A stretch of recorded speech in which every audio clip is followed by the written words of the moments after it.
என் இனிய நண்பர்களே, தோழர்களே, உங்கள் பாஸ்தருடைய ராஜா பேசுகிறேன். சில நேரங்களில் சில விஷயங்களை சந்தோஷமாக பகிர்ந்து கொள்ள வேண்டியிருக்கிறது. சில நேரங்களில் சில விஷயங்களை வருத்தத்தோடு பகிர்ந்து கொள்ள வேண்டியதிருக்கிறது. இயற்கை மனிதனை கொண்டுகிறது. நியாயம்தான். பிரயோஜனமான சில மனிதர்களை கொண்டு செல்வது என்பது கஷ்டம்.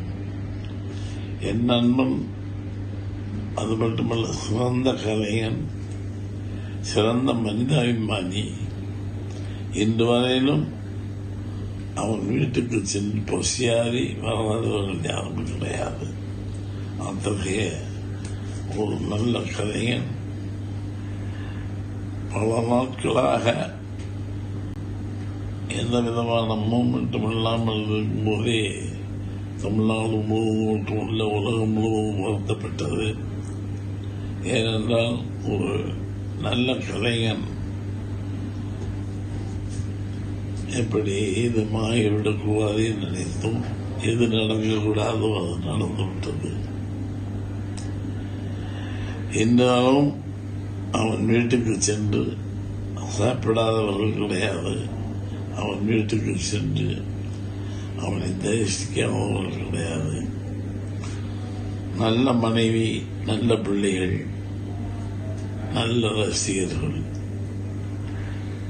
இவ்வளவு சீக்கிரமாக அவரை கடவுள் அழைத்துக் கொள்வான் நினைத்துக் கொள்ள பார்க்க முடியவில்லை. அது கஷ்டமான நிகழ்வு. காலை செய்தி கேட்டவுடனே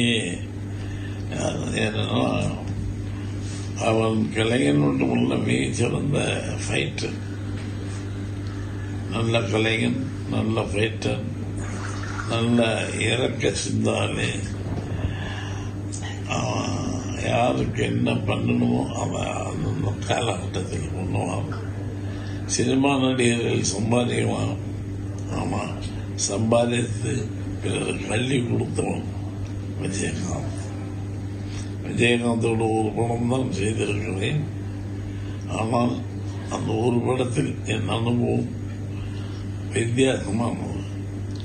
விஜயகாந்தோடைய படம், ஆனால் அவரோடு நடித்து அவரோடு பழகி பார்த்தவர்களுக்கு தான் தெரியும் அவன் எவ்வளவு பெரிய மனிதன் என்று. அத்தகைய மனிதன் மறைவு என்பது தமிழகத்திற்கு மட்டுமல்ல, உலக தமிழர்களுக்கு அத்தனை பேருக்கும் ஒரு பெரிய இழப்பு.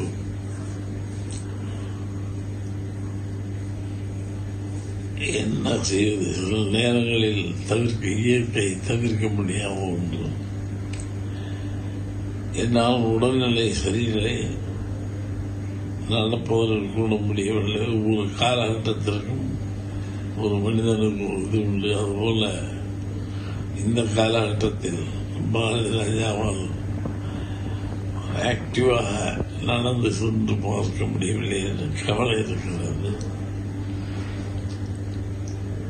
விஜயகாந்த் வெற்றிப்படி நாட்டியம். விஜயகாந்த் தம் நடிப்பால் உயர்ந்தவன். விஜயகாந்த் மனித தன்மையாக உயர்ந்தவன். அவருடைய ஆத்மா சாந்தி அடைய, அவர் குடும்பம் ஆத்மா சாந்தி அடைய நான் என்னுடைய வருத்தங்களை எல்லாம் தெரிவித்துக் கொள்கிறேன். அவருடைய ரசிகர்களுக்கு நான் கூறுவதெல்லாம், நீங்கள் எதையும் செய்ய வேண்டாம். விஜயகாந்த் மனிதர்களுக்காக என்ன செய்தாலும் அதை செய்தாலே போதும். நீங்கள் அவருக்கு கொடுக்கின்ற ஆத்மாவாகும். அவர் ஆத்மா சாந்தி அடைய நான் கடவுளை பிரார்த்திக்கிறேன். உடனுக்குடன் செய்திகளை தெரிந்து கொள்ள சன் நியூஸ் பெல் ஐகானை கிளிக் பண்ணுங்க.